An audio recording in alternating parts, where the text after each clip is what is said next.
এখনই পিকনিকের জন্য 1000-5,000 টাকা বেরিয়ে যাবে, হাতে বেশি কিছু থাকবেও না।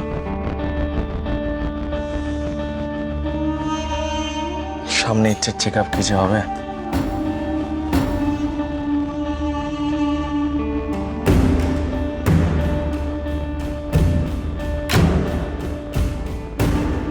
কি হয়েছে? কি আবার হবে?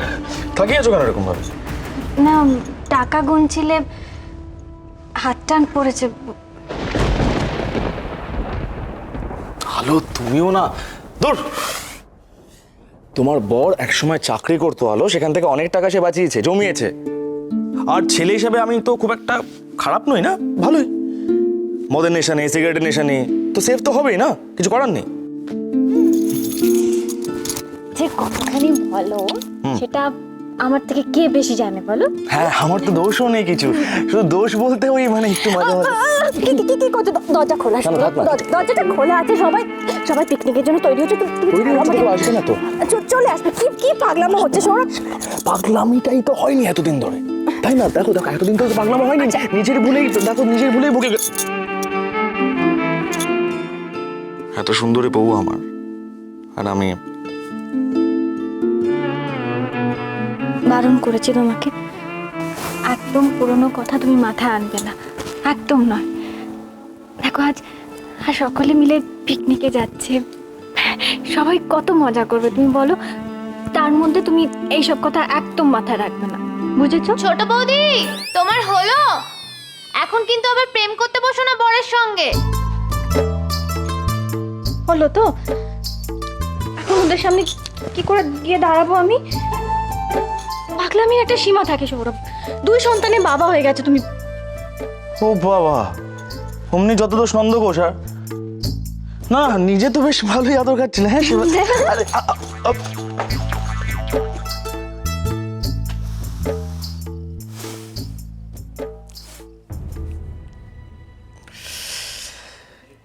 এই মেয়েটাকে যেন আর কোনো কষ্ট না দিই। ঠাকুর শুধু এইটুকু দেখো প্লিজ।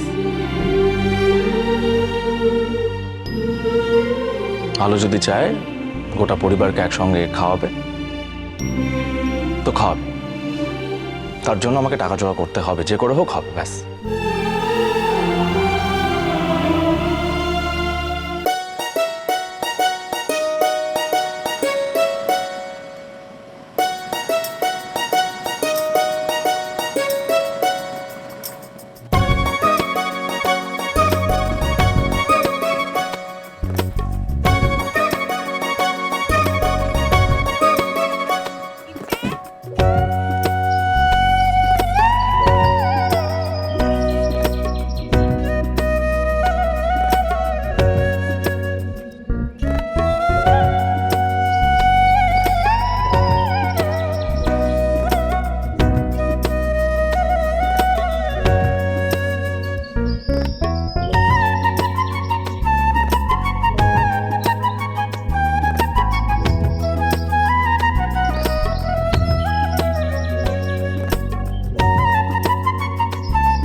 আরে আসো আসো, মৈত্রবাড়ির সকল সদস্য এনে আসো, আসো। আরে জলদি জলদি আসো।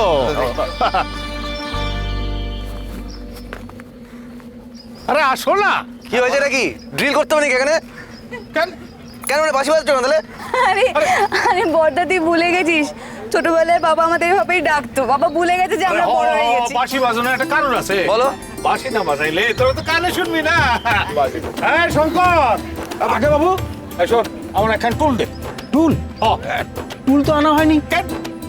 টুল আনার কথা কারো মনে নেই কেন? হ্যাঁ, টুল নিয়ে কি হবে তোমার? আরে কারণ আছে। আচ্ছা ঠিক আছে, কি ভাষণ দেবে তো? আর কি দিব সব পরে করুন। নে টুল নে, যা। দাঁড়াও দেখ।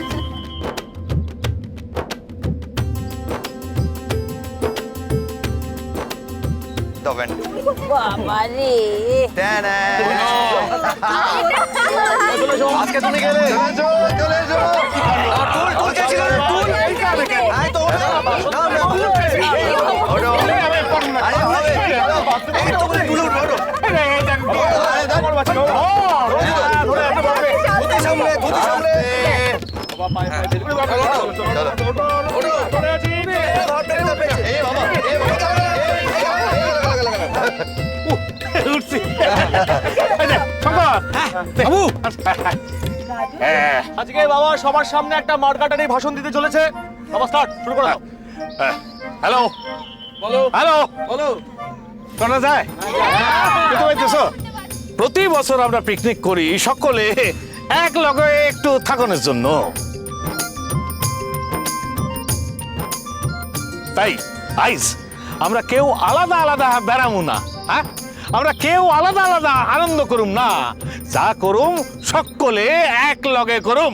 কি রাজি? রাজি রাজি রাজি রাজি রাজি রাজি। দিল সব মাটি করে কোথায় ভাবলাম আলোকে নিয়ে আলাদা করে একটু কেটে পড়বো তাহলে। আরে হতভাগা, কি হলো? এই পিকনিকটা না তোরা অর্গানাইজ করেছিস, সবাই একসাথে থাকবো বলে এখন আলোকে নিয়ে কাটবি? নির্লজ্জ। কি হইলো কি? হ্যাঁ, আস্তে আস্তে আস্তে আস্তে। আমি যখন কথা কমু কেউ কথা কমবে না, হ্যাঁ? অন্য কথা হইব না, বুঝলা? আচ্ছা এটা কি মিলিটারি প্যারেড হচ্ছে নাকি? আজব ব্যাপার। কি মুশকিল, আমি কথা কইতেছি তো। শোনো, আজ আমি প্রথমে এই পিকনিকে কে কি কাজ করবে এটা ভাগ করে দিমু। আরে বারবার বাধা দিতেছে কথা কইয়া। একদম ঠিক বলেছেন বাবা। কাজটা ভাগ করে দিন, নইলে কিছু কিছু লোক কাজ করবে আর বাকি লোকেরা গায়ে হাওয়া লাগিয়ে ঘুরে বেড়াবে। কারেক্ট। যেমন তোর বর কিচ্ছু করবে না, কেটে পড়বে। বাজে কথা বলিস না বর্দা, আজকের বাজারটা কিন্তু আমার করা। হ্যাঁ আচ্ছা ঠিক আছে, তুই আর বাজারের কথা তুলিস না, ছড়িয়ে লাট করেছিস। গাদা গাদা সবজি এনে দে। আচ্ছা শোনো, তুমি কি করবে এবার করো তো বাবু, আমার কিন্তু খুব কোমর ব্যথা করছে। আরে কি মুশকিল, তোর পোলা বললো যে থামে না, কথা কইয়াই চলতেছে। আচ্ছা সবাই চুপ করে, সবাই চুপ, কেউ কোনো কথা বলবে না। বাবা আপনি বলুন তো।